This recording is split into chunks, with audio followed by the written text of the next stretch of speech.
நாமக்கல் மாவட்டம் ராசிபுரம் அருகே ஓட்டுநரின் கட்டுப்பாட்டை இழந்து டீ கடைக்குள் லாரி புகுந்த விபத்தில் 5 பேர் காயமடைந்தனர். இது தொடர்பான முழு விவரங்களோடு இணைகிறார் நமது செய்தியாளர் செல்வகுமார். வணக்கம் செல்வகுமார். காயமடைந்த 5 பேரின் உடல்நிலை எவ்வாறாக இருக்கிறது? முழு விவரங்கள். வணக்கம். ஆத்தூர் பகுதியிலிருந்து ஜவ்வரி கிலோடு ஏற்றிட்டு வந்தாங்க.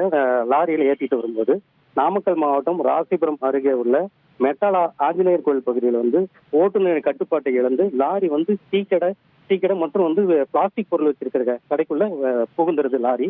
இதுல ஓட்டுநர் மற்றும் கிளீனர் 2 பேர் தப்பி ஓடிட்டாங்க. அங்க அந்த பகுதியில பிளாஸ்டிக் பொருள் வாங்கிட்டு இருந்த சிறுவன் உட்பட 5 பேர் படுகாயம் அடைஞ்சிருக்காங்க.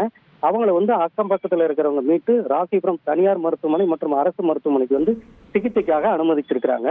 இச்சம்பவம் குறித்து நாமகிரிப்பேட்டை காவல்துறையினர் வழக்கு பதிவு செய்து விசாரணை மேற்கொண்டு வருகின்றனர் என்பது குறிப்பிடத்தக்கது. உங்கள் விவரங்களுக்கு நன்றி செல்வகுமார். செய்திகளை உடனுக்குடன் தெரிந்து கொள்ள உடனே சப்ஸ்கிரைப் பண்ணுங்க.